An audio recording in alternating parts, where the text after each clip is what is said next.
Okay, let's talk about AI. Its arrival in our schools, in our homes, in the hands of our kids, it's a huge deal. And it's packed with both incredible promise and, let's be honest, a lot of uncertainty. So, what's a parent or a teacher supposed to do? What do we actually know about how this is all going to shape the future of learning? Let's break it down. To really get a grip on just how big this moment is, futurist Sinead Bovell has a great way of looking at it. She says, imagine it's 1992. The internet has just dropped. We all knew it was something big, right? But Google, Amazon, not even a glimmer in anyone's eye yet. And that's exactly where we are right now with AI.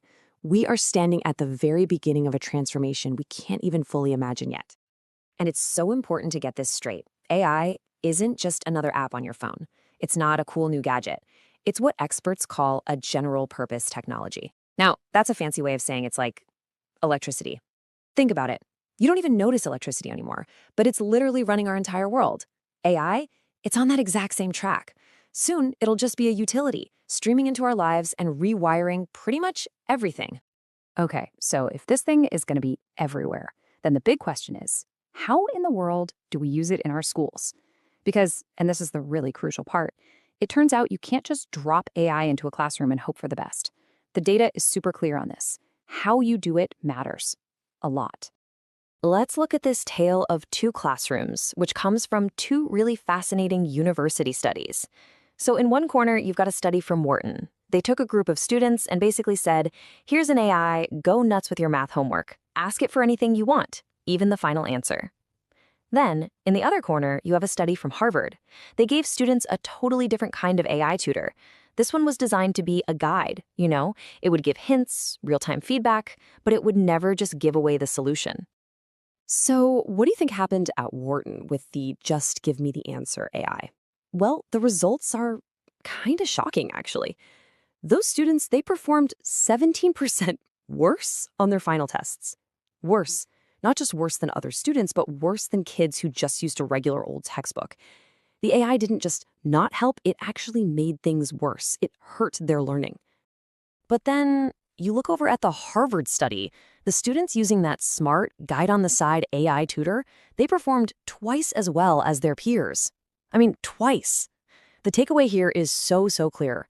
It's not about if we use AI, it's all about how we use it. The design, the structure, that makes all the difference in the world. So what these studies really do is give us a roadmap, right?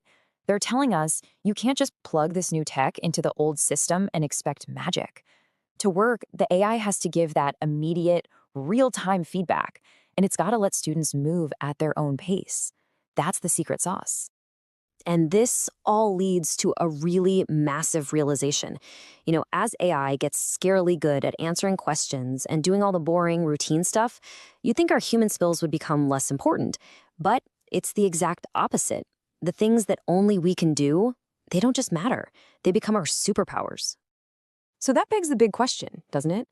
If we live in a world with infinite answers just a click away, what's left for us to teach our kids? I mean, what skills are actually going to matter for them to make their way in the world? And the experts are pretty much screaming this from the rooftops. It's not about learning to code or becoming some prompt engineer. Nope. The skills that matter most are the ones that are deeply human. Things like critical thinking, so you can actually question the answers the AI gives you. Resilience and adaptability, because let's face it, the world is changing fast. Creativity, imagination, being able to connect the dots between different subjects. And yeah, even play. Just the freedom to mess around and innovate. These are the things that are going to set our kids apart.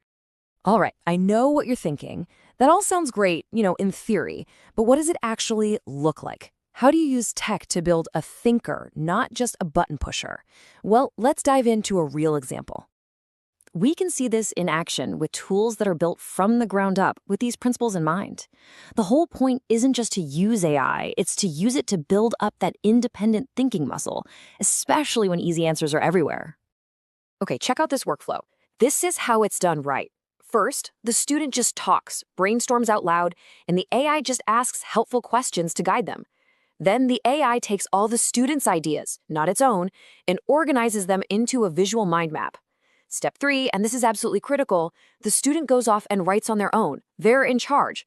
And finally, the AI comes back in, but it gives feedback on the thinking, on the argument, not just on spelling and grammar. And this all boils down to what is basically the mantra for this entire new era. It's so simple, but it's everything. AI can write. Humans must decide. And this table here just lays it all out nice and clear. See the division of labor? The AI's role is to be a helpful assistant, asking questions, organizing thoughts. The student's role? That's where the real work happens. They're the ones making the decisions, selecting the ideas, doing the actual reasoning.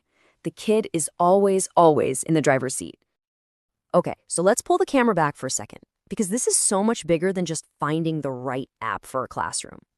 The real assignment here, for all of us, is to completely rethink our entire approach to education for this new world we're living in. You know, for the last year or so, the conversation has been totally stuck on, oh no, kids are going to cheat. But it's the wrong problem. We're asking the wrong question. The challenge isn't about stopping cheating or blocking AI. It's about something way more exciting. How do we build a generation of confident, independent thinkers who know how to wield these incredibly powerful tools without letting the tools do the thinking for them? And this right here, this is the shift. This is the whole ballgame. We have to move our entire focus from what's the answer to what's the right question. We have to stop trying to prepare kids for one specific job, a job that might not even exist in 10 years, and start preparing them for anything. And you know what's crazy? In this new world, the classroom doesn't fade away. It becomes more important than ever before.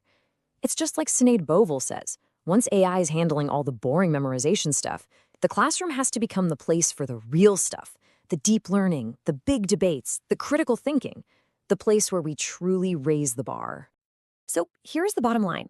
AI is going to keep getting better at giving us answers. That's a given. Our job as parents, as teachers, as people who care about the future, is to teach kids how to ask the right questions, how to stay curious, how to be critical, how to be creative. So really, the big question isn't what's AI going to do to us? It's what are we going to do with it? So I'll leave you with this. What question will you start with?